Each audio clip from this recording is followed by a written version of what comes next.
bập lại cờ nhung tuồng kia thong kia cờ đong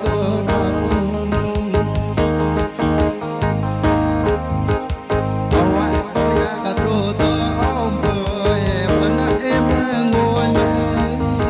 nhẹ lại đồ bên ham bạc để boleh bên về tôi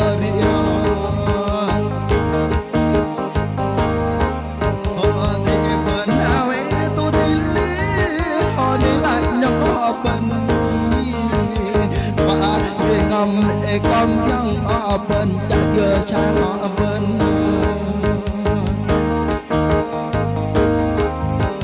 và bên này ama nước bơi bơi tôi bên bên đàn ta đây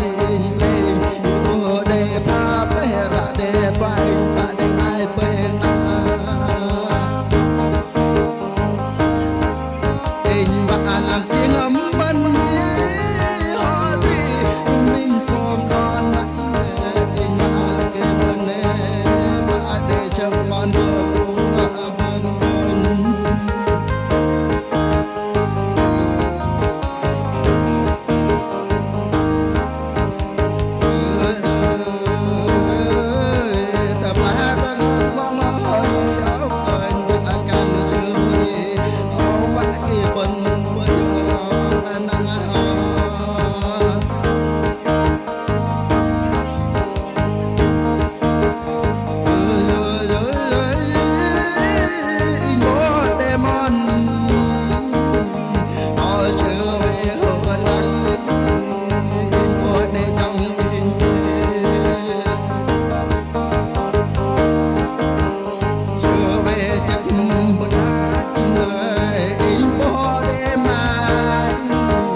bên yêu cánh đê rồi bên dạ tê rồi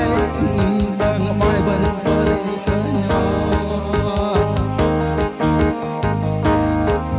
bạn ăn rau bên em bờ đi bơi bạn ăn rau ra đi tôi tin